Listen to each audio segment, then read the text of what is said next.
오늘 우리에게 주시는 하나님의 말씀을 보겠습니다. 오늘 우리에게 주시는 하나님의 말씀은 누가복음 24장 15절과 14절과 15절만 보도록 하겠습니다. 우리 다 함께 합독할 때 하나님의 음성을 다 함께 듣겠습니다. 이 모든 된 일을 서로 이야기하더라. 그들이 서로 이야기하며 문의할 때에 예수께서 가까이 이르러 그들과 동행하시나. 아멘. 저는 오늘 예수님이 전한 부활의 복음이라는 제목으로 하나님의 말씀을 함께 나누겠습니다. 오늘은 우리가 부활진로 하나님 앞에 예배자로 나왔습니다. 예수님의 죽으심과 부활하심이 오늘 우리들에게 어떤 의미가 있습니까?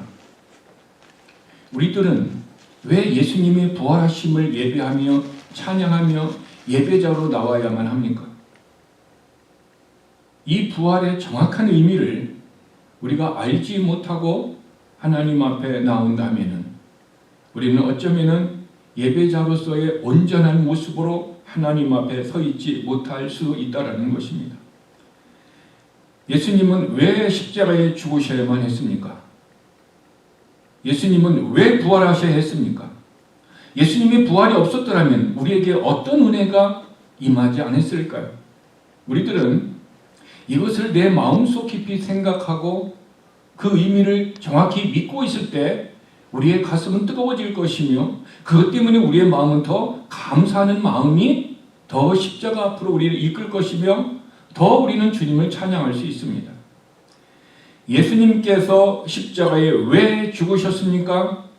그것은 죄의 싹슨 사망이기 때문에 저와 여러분의 그 죄를 제거할 방법이 죽음밖에 없는데, 근데 죄인이 죄를 감당할 수 없어서 죄가 없으신 분이 하나님이 이 땅 인간의 모습으로 오셨고 그분은 저와 여러분의 죄 때문에 십자가에 죽으셔야만 했습니다. 그러므로 예수님께서 십자가에 죽으심으로 말미암아 우리들에게 주시는 은혜가 무엇입니까? 그것은 베드로전서 1장 9절에 믿음의 결국 곧 혼의 구원을 받음이라 그랬습니다. 예수님이 십자가에 죽으심을 믿는 그 믿음의 결론, 믿음의 끝이 우리의 혼이 죄사함을 받는 것이다. 근데 그것이 어떻게 완성되느냐? 예수님이 십자가에 죽으실 때에 완성되었다라는 것입니다. 근데 예수님이 죽으셔서 우리의 죄를 사해 주셨다면은 그러면 예수님의 부활하심은 우리들에게 어떤 의미가 있습니까? 예수님의 부활하심으로 말미암아 우리에게 새로운 하나님께서 생명을 불어넣어 주신 것입니다. 그것을 영생, 영원한 생명 조회라고 우리는 얘기하는 것입니다. 그래서 요한복음 3장 6절에 육으로 난 것은 육이요 성령으로 난 것은 영이다 얘기합니다. 우리의 영이 예수님의 새 생명을 들어오게 된 것은 성령님으로 말미암아 들어왔는데 그 성령님으로 말미암아 새 생명이 들어올 때 어떤 일이 일어났어요? 예수님이 죽으셨다가 사망의 권세를 깨뜨리시고 3일 만에 부활하셨을 때에 우리에게 새 생명을 주셨다라는 것입니다. 이제 예수님은 죽으시고 부활하심으로 말미암아 우리에게 죄의 용서를 주셨고 또 우리에게 새 생명을 주셨습니다. 뿐만 아니라 예수님은 우리가 죽은 후에 바로 우리의 몸을 구속할 것입니다. 구속한다라는 것은 우리의 몸이 예수님의 몸과 같이 변화되어진다라는 것입니다. 그러므로 부활하신 예수님은 살과 뼈가 있었고 그러나 영은 살과 뼈가 없지만 우리들이 다시 예수님과 같은 부활의 열매가 되어 있을 때 우리들에게도 동일하게 신령한 몸인 예수님과 같은 몸으로 입혀주신다라는 것입니다. 이것이 부활주일의 결론이고 핵심인 것입니다. 그러므로 복음은 바로 예수 그리스도 죽으시고 부활하심으로 우리에게 완성되었다라는 것입니다. 그런데 예수님이 죽으시고 부활하셨음에도 불구하고 예수님이 죽음은 믿었는데 부활하심을 믿지 못하는 예수님의 제자들이 있었습니다. 죽음은 눈으로 보아서 믿었어요. 근데 부활은 눈으로 보지 못해서 믿지 못했다라는 것입니다. 그래서 예수님을 따라다니다가 예수님의 제자로서의 삶을 살다가 예수님이 부활하신다라는 그런 말씀을 배우기는 배웠는데 마음에 믿지 않아서 그들은 어떻게 했습니까? 예루살렘을 떠나서 나의 스승이 죽었다라고 생각해서 그들은 자기의 고향 엠마오로 걸어가는 두 제자의 모습이 오늘 우리가 읽었던 성경 본문의 내용입니다. 그런데 이 두 제자가 가다가 엠마오를 향해 가다가 어느 순간에 그들이 식사를 하고 난 다음에는 다시 유턴해가지고 예루살렘으로 오고 있습니다. 그러면은 그들이 왜 예루살렘으로 간 것은 우리는 알고 있어요. 왜? 내가 따르던 스승이 죽었기 때문에. 그러면 그들이 가던 발걸음을 왜 다시 유턴해서 그들은 예루살렘을 향하여 예수님을 향하여 왔었을까요? 그 과정에 어떤 일이 있었을까요? 그 과정에 예수님이 그들을 만났고 그들에게 부활하시고 난 다음에 복음을 전해주었다라는 것입니다. 실망하고 좌절하고 낭망했던 그 두 제자에게 예수님으로 말미암아 부활의 복음을 듣고 그들은 회복되어지고 다시 가던 인생을 턴해서 예루살렘을 향하여 돌아오고 있습니다. 그러면은 예수님이 이 두 제자에게 어떤 부활의 복음을 전해 주었기 때문에 이 두 제자의 마음이 변했을까요? 이 두 제자의 마음이 변하고 인생이 변하고 다시 예루살렘을 향하여 돌아올 수 있게 하였던 예수님이 전했던 부활의 복음은 무엇일까요? 예수님이 전하셨던 부활의 복음을 통해서 오늘 우리들이 이 아침에 제자들이 전했던 그 복음, 다시 한번 예수님이 두 제자에게 전했던 그 복음을 우리는 찾아보고자 합니다. 당시에 두 제자에게 주셨던 예수님의 복음은 무엇입니까? 그것은 믿음의 근거가 무엇인가라는 것을 정확하게 알려주었다라는 것입니다. 믿음의 근거, 믿음의 출처가 믿음으로 구원을 받는데 믿음은 선물인데 그 믿음의 출처가 내가 믿음을 통해 구원을 얻고 하나님의 자녀로 살고 싶은데 그 믿음의 출처가 근거가 무엇인가라는 것을 누가복음 24장 5절 6절을 통해서 우리에게 가르쳐주고 있습니다. 제가 읽어드립니다. 여자들이 두려워 얼굴을 땅에 대니 두 사람이 이르되, 여기서 두 사람이라는 것은 천사들입니다. 천사가 지금 얘기하는 것입니다. 어찌하여 살아있는 자를 죽은 자 가운데서 찾느냐. 지금 야고보의 어머니 마리아와 또한 요한나와 막달라 마리아가 어떻게 해요? 예수님의 무덤에 와가지고 예수님을 지금 찾고 있는데 천사가 그들에게 이렇게 얘기한 것입니다. 왜 너희는 죽은 자 가운데서 살아있는 자를 찾느냐, 이렇게 얘기를 해줘요. 그러니까 그들이 어떻게 합니까? 깜짝 놀란 것입니다. 그러면서 천사가 그들에게 얘기했습니다. 그는 여기 계시지 않고 살아나셨느니라. 갈릴리에 계실 때에, 예수님이 갈릴리에 계실 때에 너희에게 어떻게 말씀하셨는지를 기억하라 라고 지금 천사가 그 여인들에게 말씀을 전해주고 있습니다. 뭐라고 얘기하고 있습니까? 너희들이 갈릴리에 있을 때에 예수님께서 너희들에게 어떻게 말씀하셨는가를 기억하라, 이렇게 얘기해요. 어떻게 말씀하셨는가를 기억하라. 어떻게 말씀하셨어요? 예수님이 죽고 난 다음에 3일 만에 부활할 것이다 라는 것을 말씀해 주셨습니다. 천사들은 지금 그것을 기억하고 있고 그 예수님의 말씀을 지금 그 여인들에게 전해주고 있다는 것입니다. 여기에서 이 여인들은 믿음의 근거를 체험이 아닌 기억된 하나님의 말씀에서 찾아야 된다라는 것을 천사를 통해서 복음을 들었다라는 것입니다. 오늘 우리들이 신앙생활을 할 때 체험이 중요합니다. 그러나 체험이 믿음의 근거가 될 수 없습니다. 체험은 믿음의 결과로 나타나는 것입니다. 그런데 믿음의 근거는 갈릴리에서 너희에게 말씀하셨던 말씀이라 그랬습니다. 즉 천사들은 믿음의 근거를 하나님의 말씀을 기억하라 하고 얘기해 준 것입니다. 믿음의 출처가 어디입니까? 하나님의 말씀이다라는 것입니다. 그래서 로마서 10장 17절에서는 그러므로 믿음은 들음에서 오며 들음은 그리스도의 말씀. 하나님의 말씀이 믿음의 근거로 우리에게 온다라고 정확하게 말씀해 주고 있습니다. 근데 그 믿음은 에베소서 2장 8절에 보면 어떻게 합니까? 선물이라 얘기하고 있습니다. 근데 선물은 주인이 다른 사람에게 주는 것입니다. 그러면 믿음을 선물로 주려면 믿음의 주인이 있어야 됩니다. 그럼 믿음의 주인은 누구일까요? 히브리서 12장 2절에 보니까 믿음의 주요 온전케 하신 예수 그리스도. 믿음의 주인은 누굽니까? 예수님이라는 것입니다. 이 주님이라는 얘기가 영어로는 also 얘기합니다. 저자를 얘기해요. 저자. 예수님은 믿음의 창시자라 얘기하고 있습니다.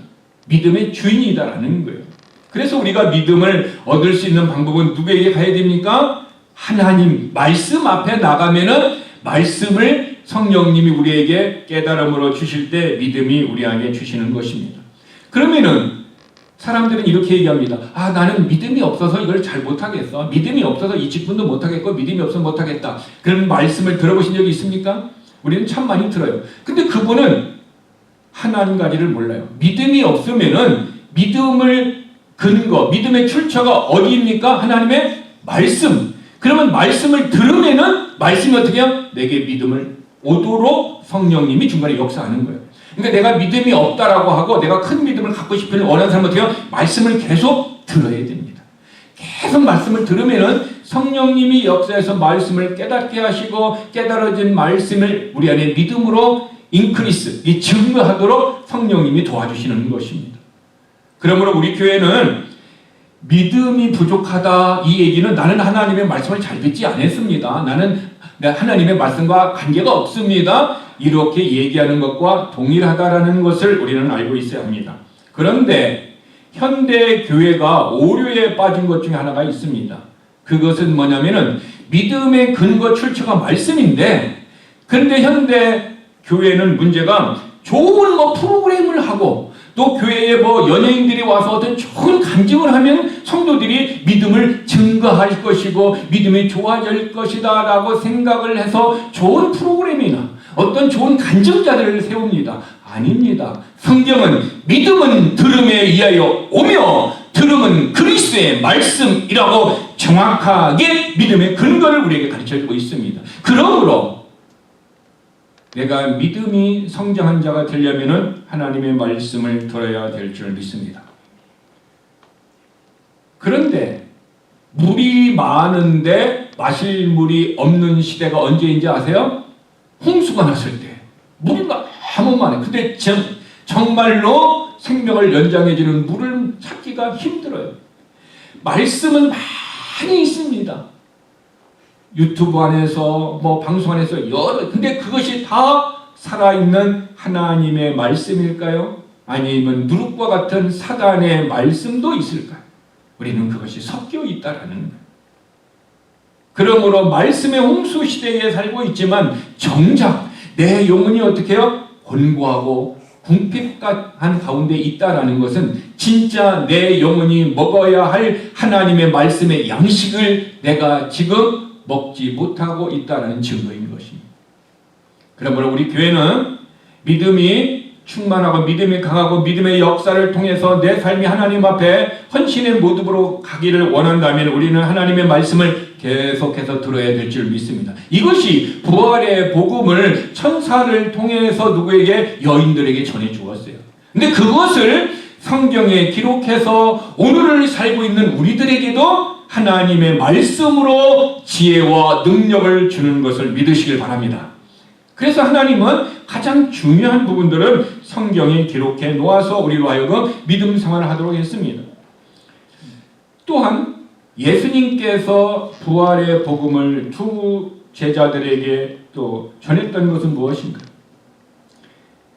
막달라 마리아, 야고보의 어머니 마리와 요한나가 무덤에 갔습니다. 무덤 갔을 때 천사들을 통해서 예수님이 부활했다라는 것을 그들은 어떻게 해요? 이제는 천사들의 말을 듣고 예수님의 말씀을 기억해서 믿음이 왔습니다. 아, 예수님은 부활하셨다라는 그 부활하셨다라는 믿음이 와서 어떻게 해요? 막 달려가가지고 가장 먼저 누구에게 달려갔습니까? 베드로에게 달려갔어요. 예수님의 12제자 중에 수석 제자인 베드로에게 달려갔어요. 우리들도 좋은 일이 막 있고 하면 교회에 누구에게 전화합니까? 목사님이나 장로님에게 전화해서 막 우리가 얘기를 하듯이 그들도 지금 베드로에게 달려갔어요. 근데 베드로에게 달려가서 예수님이 부활하셨다라는 것을 가르쳐줬더니 베드로가 허겁지겁 어떻게 했어요? 여인들의 말을 듣고 무덤에 와가지고 어떻게 해요? 쭉 예수님이 있나 없나 무덤을 이렇게 살펴보았어요. 말을 듣고 말씀을 기억해서 믿은 것이 아니라 와가지고 어떻게 해요? 확인해 보고도 그는 갸웃갸웃했다라는 거예요. 베드로도 주님이 부활하신다라는 것을 들었어요? 안 들었어요? 들었습니다. 그럼에도 불구하고 그는 하나님의 말씀을 잊어버렸어요. 그리고 그는 어떻게 해요? 마음속에 아직 믿지 않고 있었다라는 것입니다. 그것을 성경은 이렇게 기록해 놓았어요. 누가복음 24장 11절에 보면 사도들은 그의 말이 허탄한 듯이 들려 믿지 아니하나. 여인들의 말을 했던 부자들이 여인들이 예수님이 부활하셨다라는 말을 사도들, 제자들이 이렇게 들었다라는 거예요. 근데 베드로는 어떻게 생각했어요? 그것을 허탄한 말로 생각을 했다라는 거예요. 허탄한 말이 뭡니까? 이것이 쓸데없는 말로 생각했다는 게 예수님이 부활하셔서 믿었어요? 안 믿었어요? 아직까지는 안 믿었다라는 거예요. 안 믿고서 어떻게 해요? 무덤 안에 들어가서 세마포만 보이는지라 그것을 보고 어떻게 합니까? 어떻게 이런 일이 있지 하고 놀라서 자기 집으로 갔다라고 성경은 기록해 놓았습니다.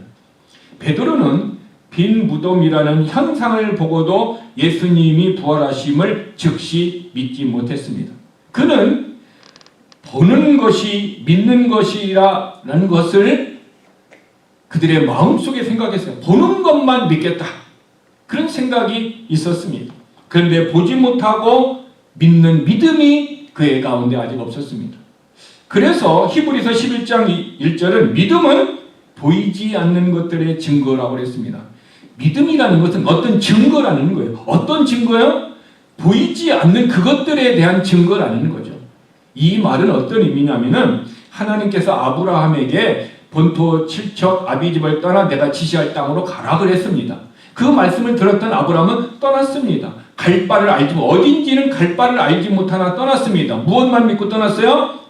보지 못하였지만 하나님의 약속된 말씀을 어떻게 마음으로 믿는 증거를 가지고 떠났다라는 거예요. 믿음이 있다라는 얘기는 하나님의 말씀을 믿었다는 뭐가 있어요? 증거를 가지고 떠났다라는 거죠. 이것은 무엇과 똑같냐면 노아가 하나님께서 경고를 주었어요. 내가 120년 동안 너에게 복음을 전할 기회를 주겠다. 그리고 그 사람들에게 물로 심판할 것이다 라고 어떻게 합니까? 경고하심을 받고 또 노아의 방주의 설교들을 받았습니다. 그런데 노아는 어떻게 했어요? 그는 복음 전하는 자로 외치면서 방주를 지어야 했던 그 이유는 하나님의 경고의 말씀을 어떻게 했어요? 약속된 말씀을 그가 믿었다라는 거죠. 말씀을 믿었다라는 그 얘기는 하나님의 말씀의 증거를 가지고 있다라는 그 증거가 뭐다? 믿음이라는 증거를 가지고 그는 어떻게 해요? 방주를 짓고 있었고 그는 어떻게 사람들에게 복음을 전할 수 있었다는 것입니다. 많은 사람들은 눈으로 보아야 믿는다라고 얘기합니다.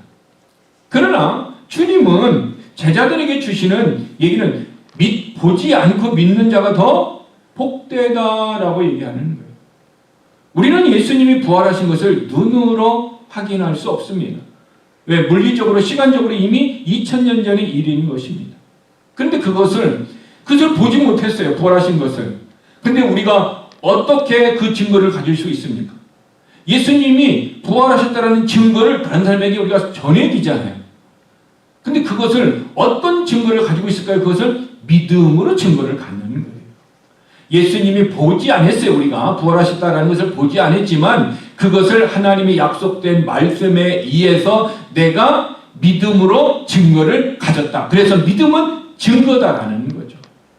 그래서 주님은 요한복음 20장 25절에서 다른 제자들이 그에게 이르되 우리가 주를 보았노라 하니 도마가 이르되 내가 그의 손을 못자국을 보며 내 손을 그 못자국에 넣으며 내 손을 그 옆구리에 넣어보지 않고는 믿지 않겠노라. 다른 제자들은 보았는데 이상하게 도마가 그 자리에 빠졌어요. 꼭 그 자리에 빠진 사람이 문제가 생겨. 근데 그 사람이 어떻게 해요? 믿지 않겠다, 믿지 못하겠다라고 지금 어떻게 합니까? 지금 뭘 하고 객기를 부리고 있는 거예요. 다들 믿는다고 하는데 나는 안 보았다. 그래서 믿을 수가 없다. 그는 어떻게 합니까? 믿지 않겠다라고 지금 어떻게 합니까? 고집을 부리는. 많은 사람들이 예수님을 믿으라고 하면 어떻게 해요? 믿지 않겠다고 고집을 부리는 사람들이 있어요. 도마와 다를 바가 없다라는 것입니다. 근데 이 도마에게 주님이 나타나셔서 요한복음 20장 27절에서 이렇게 말씀하십니다. 도마에게 이르시되 내 손가락을 이리 내밀어 내 손을 보고 내 손을 내밀어 내 옆구리에 넣어보라 라고 지금 말씀하고 있습니다. 중요한 것은 예수님이 도마에게 옆구리에 손을 넣어보라 해서 도마가 옆구리에 손을 넣었는지 안 넣었는지 그 표현은 정확하게 성경에 기록은 없습니다. 근데 넣어봤는지 안 넣어봤는지 그것보다도 더 중요한 것이 있다면은 그것은 믿음 없는 자가 되지 말고 믿는 자가 되라 이렇게 얘기합니다. 주님은 원하시기를 믿음 없는 자가 되지 말고 믿는 자가 되라 얘기하고 있는 것입니다. 여러분, 여기서 믿음이 없는 자라는 것은 예수님의 부활 사건을 안 믿는다라는 지적인 거부를 얘기하는 것이 아닙니다. 여기에서 믿음이 없는 자라는 얘기는 신실하지 못함을 얘기하고 있는 것입니다. 즉 상대방의 약속이나 관계를 신실하지 못해서 마음이 분리된 상태를 의미해요. 그래서 마음이 도마는 예수님에게서 떠나 있기 때문에 신실함이 유지되지 있지 않기 때문에 지금 어떻게 해요? 믿음이 없는 모습으로 떨어져 있다라는 사실인 것입니다. 근데 믿음이 없다라는 얘기는 지금 예수님과 관계가 떨어져 있는 거예요. 믿음이 있다라는 얘기는 다시 믿는 자가 되라는 얘기는 다시 주님과의 관계를 회복시켜야 된다라는 것입니다. 그러므로 믿음이라는 것은 내가 선물로 받았다라는 증거이기 때문에 그 증거를 통해서 예수님과 나와의 관계가 새롭게 회복이 되는 것입니다. 하나님과의 관계가 새롭게 회복이 되는 것입니다. 그래서 하나님을 아버지라고 부르며 우리는 그의 자녀가 될 뿐만 아니라 또한 예수님은 포도나무여 우리는 가지가 되어서 함께 붙어 있음을 얘기하고 있는 것입니다. 즉 믿는 자가 되라 이 얘기는 너의 마음의 방향을 지금 하나님께로 예수님께로 돌이켜라 이 얘기예요. 오늘 저와 여러분이 하나님의 말씀을 들었어도 우리가 그 말씀을 믿지 않고 과연 그럴까? 그럴 수도 있나? 라고 생각한다면은 주님은 도마에게 말씀하셨던 것과 같이 우리에게 어떻게 해요? 믿음 없는 자가 되지 말고 믿는 자가 되라. 너의 마음을 지금 어떻게 해라? 방향을 바꿔서 예수님께 오라 얘기하고 있는 것입니다.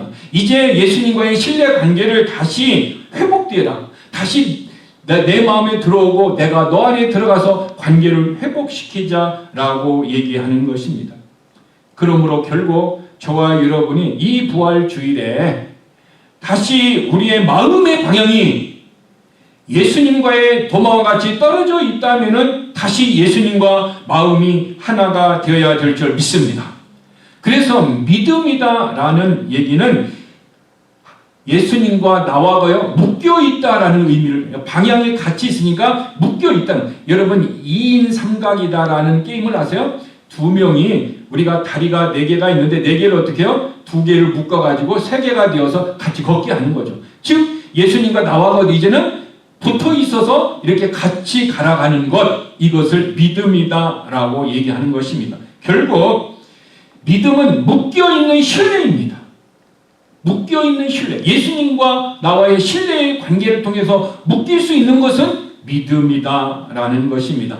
이 믿음이다, 이 어근에서 나온 단어가 또 뭐가 있냐면은 충성이라는 말이 있습니다. 충성. 그러니까 믿음과 충성은 동일한 의미를 가지고 있어요. 충성이란 뭡니까? 상대에게 끝까지 신의를 지키겠다는 약속이잖아요.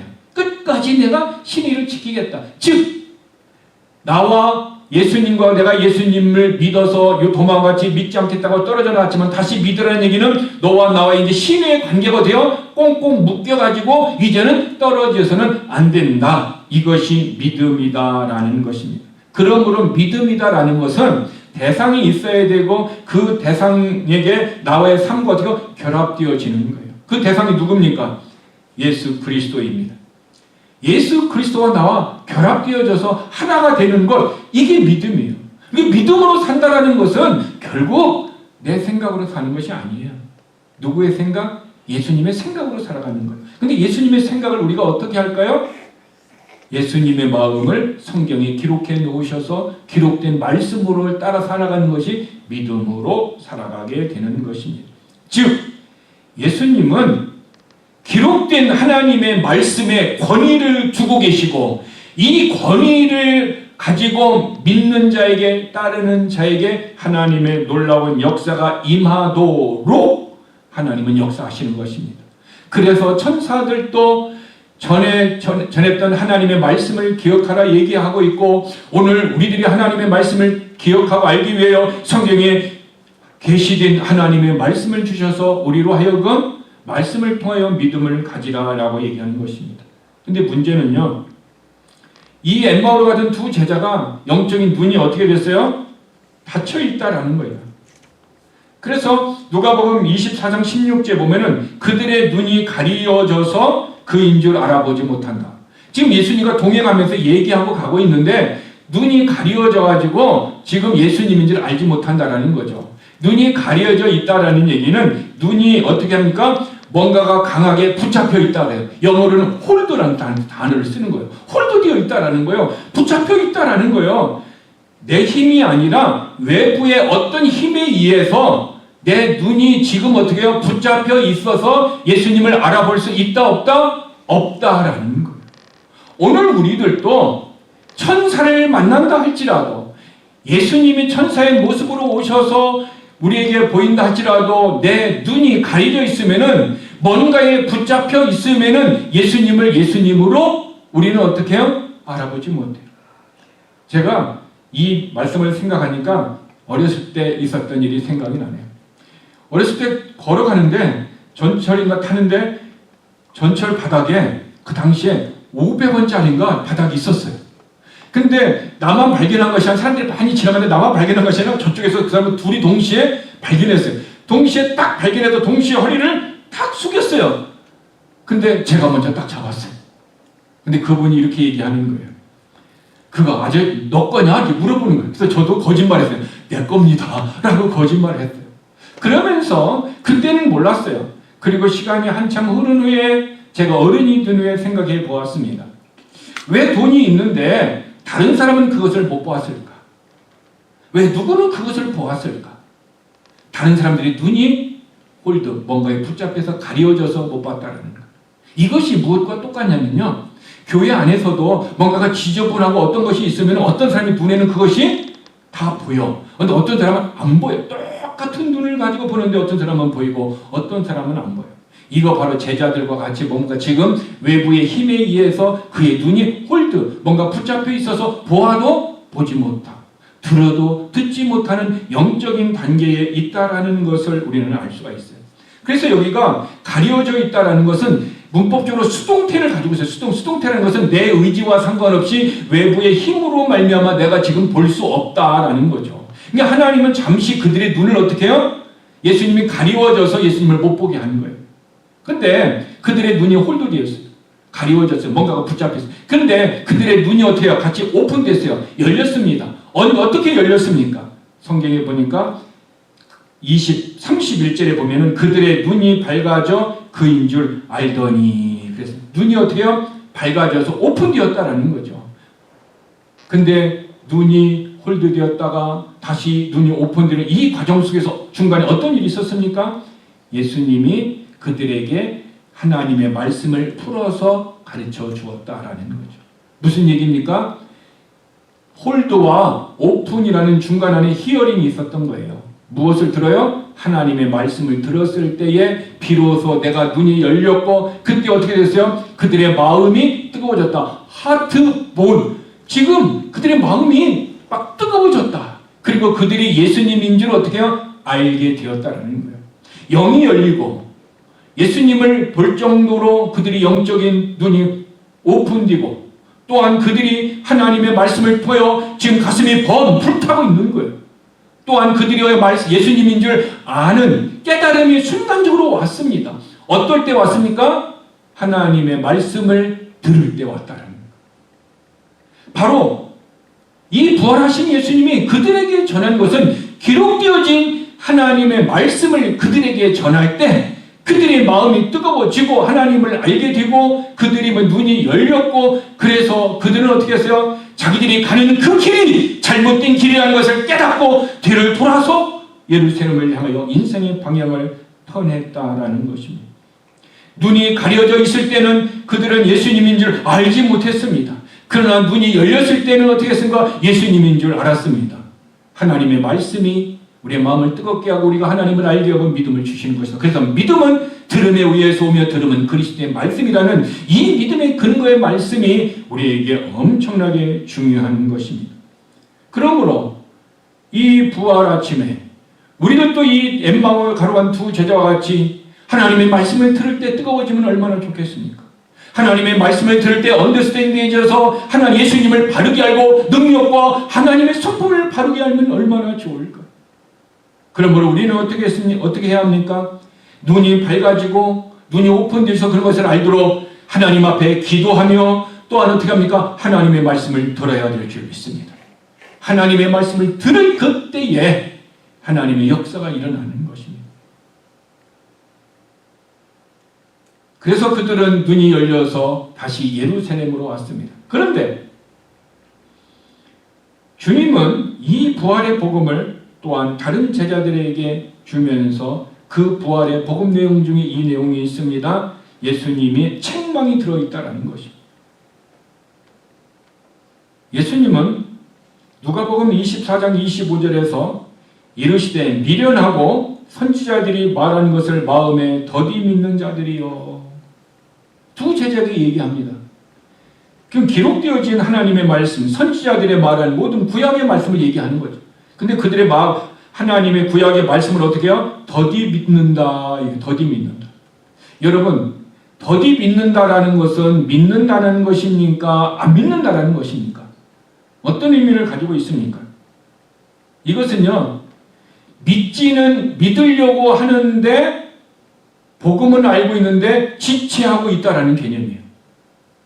내가 말씀을 들어서 이 두 제자들은 바로 탁 믿는 사람이 있는가 하면 어떤 사람은 말씀을 듣고 믿어야 되나 말아야 되나 내가 그대로 해야 되나 아니라 머리로 어떻게 해요? 계산하고 있는 상태가 더디 믿는 자들이다라는 의미를 가지고 있습니다. 믿지 않는 것도 아니에요. 그렇다고 확 믿는 것도 아니에요. 지금 중간에 더디 믿는 이런 더디 믿는 자들을 주님은 어떻게 합니까? 책망하고 있다라는 사실인 것입니다. 이 더디 믿는 자라는 얘기는 내가 어떻게 합니까? 움직이기 힘들다라는 거예요. 또 더디다라는 것입니다. 나의 태도가 내 중심적으로 되기 때문에 지금 내 마음이 나의 중심이 어디로 옮겨야 돼요? 예수님 중심으로 말씀 중심으로 가야 되는데 지금 이렇게 더디 믿고 있어서 예수님은 지금 책망하고 있다라는 것입니다. 오늘 부활의 아침에 주님께서 혹 우리들의 삶이 주님이 우리에게 말씀을 줬음에도 불구하고 가르쳐줬음에도 불구하고 우리의 마음속에 좀 더디 믿어서 내가 좀 지체하고 있어서 주님에게 믿음으로 확 방향을 바꾸고 주님과 결합되어지는 그런 신뢰 관계 속에서 가고 있지 못하고 있다면은 주님을 더디 믿는 자들이라고 우리를 책망할 가능성이 있다라는 것을 성경을 통해서 우리를 알게 되는 것입니다. 그러면은 왜 제자들은 더디 믿을까요? 왜 안 믿으려고 하고 지체하고 있을까요? 그것은요, 하나님의 말씀을 알고 있음에도 불구하고 스스로 자기 자신의 편견 때문에 자기 자신의 주장 때문에 믿음을 선택하지 않는 것입니다. 내가 말씀을 선택하지 않고 하나님을 선택하지 않고 여전히 나는 여기에서 어떻게 합니까? 지체하고 있는 모습 가운데 있는 것입니다. 우리는 언제까지 하나님의 말씀이 우리로 하여금 요구하고 우리로 하여금 어떤 일을 말씀하실 때 언제까지 지체해야 합니까? 우리는 이 부활의 아침에 지체하던 우리의 믿음이 우리의 마음이 다시 일어나서 내 중심이 아니라 하나님 중심, 하나님 말씀 중심으로 나아갈 수 있는 믿음을 달라고 그 믿음의 역사가 일어나는 이 아침이 되기를 바랍니다. 결국 그 믿음의 역사가 있을 때 노아는 방주를 줘서 구원을 얻었습니다. 아브라함은 하나님의 말씀을 믿을 때 지체하지 않고 나아갈 때 그는 믿음의 조상이라는 하나님의 축복을 얻었습니다. 요셉은 하나님이 주신 그 꿈에 믿음을 가지고 있었기 때문에 13년 동안 고통과 아픔과 그런 어려운 가운데서도 그는 견딜 수 있었고 소망 가운데 살 수 있었습니다. 그때 그는 이스라엘의 백성을 인도하기 위하여 애굽의 총리가 되었고 다시 이스라엘 백성을 인도하는 하나님의 말씀을 성취하는 주춧돌이 될 수 있었던 것은 그의 마음이 믿음이 더디 믿는 것이 아니라 주신 말씀을 꼭꼭 붙들고 그리고 그 말씀대로 믿음으로 한 걸음 한 걸음 한 걸음 힘들고 어렵고 눈물이 고통이 아픔이 오해와 어떤 어려움이 있어도 주님과 함께 십자가를 바라보며 하늘을 바라보며 한 걸음 한 걸음 나아갈 수 있는 분명한 그 믿음의 이유는 기록된 하나님의 말씀을 믿었기 때문인 것입니다. 그래서 하나님은 말씀은 하나님이시라 그랬어요. 그 하나님은 곧 예수님이라 얘기하고 내가 예수님을 믿는다라는 것은 하나님을 믿는 것이고 그리고 말씀을 믿는 것입니다. 곧 말씀은 곧 하나님이시기 때문인 것입니다. 오늘 우리는 더디 믿는 우리의 앉은 자리에서 다시 일어나서 정말 진짜로 믿음으로 달려가 순종의 모습으로 무엇이든지 사무엘과 같이 주님 말씀하시면 제가 순종하겠습니다. 말씀해 주세요.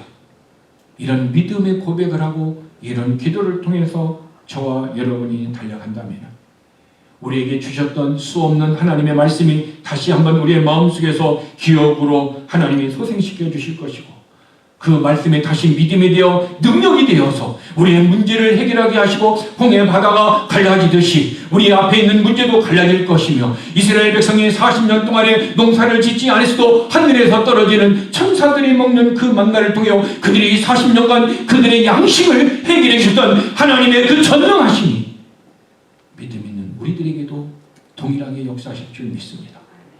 오늘 우리가 더디 믿는 자리에서 일어나서 다시 하나님의 기록된 말씀을 듣고 다시 믿음이 회복되어 이번 한 주간 동안 그 부활의 믿음을 통해서 승리할 수 있는 우리 모든 삶이 되기를 주님의 이름으로 축복합니다. 우리 이 시간 다 함께 하나님 앞에 기도했으면 좋겠습니다. 예수님이 전한 부활의 복음의 증명 방식은 주님은 자신의 못 박힌 손발을 먼저 보여주거나 기적을 행하지 않으셨습니다. 대신 기록된 말씀을 풀어주심으로 제자들의 믿음을 회복시켜 주셨습니다. 그 주님은 부활하셔서 우리의 주인이 되었습니다.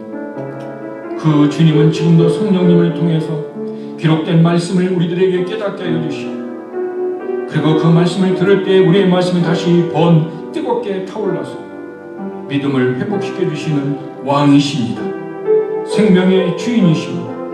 우리에게 믿음을 주시기 위해서 주님은 부활하셨습니다. 주님의 부활의 생명으로 다시 부활의 믿음을 주셔서 우리가 말씀을 통하여 믿음이 회복되고 우리의 인생이 회복되고 우리의 자녀들이 회복되고 우리의 교회가 회복되고 힘들어 있는 우리의 조국도 회복되고 아픔 속에 있는 우리가 살고 있는 미국도 회복되도록 하나님 말씀으로 역사해달라고 우리 다 함께 합심으로 기도하시겠습니다. 아버지 하나님, 더듬 있는 자들이라고 제자들을 책망하셨고 그리고 그들이 더듬 있는 그들의 삶이 다시 일어나서 주님 앞에 다시 회복된 믿음으로 살기를 주님은 원하셨습니다. 그래서 주님은 그들에게 다시 말씀을 통하여 가슴이 뜨겁게 다시 하나님을 알 수 있는 믿음이 회복되도록 역사해 주셨습니다.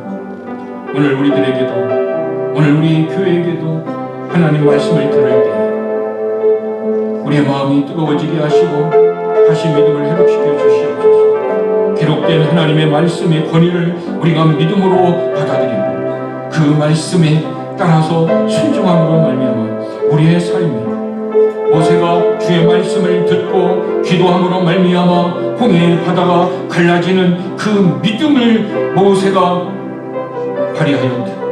우리도 하나님의 말씀을 믿음으로 모세와 같이 앞이 보이지 않는다 할지라도 우리가 손을 들어 기도함으로 말미암아 하나님의 말씀이 우리 가운데 우리 교회에 이루어질 수 있는 귀한 복된 삶이 이루어지도록 하나님 도와주시옵소서.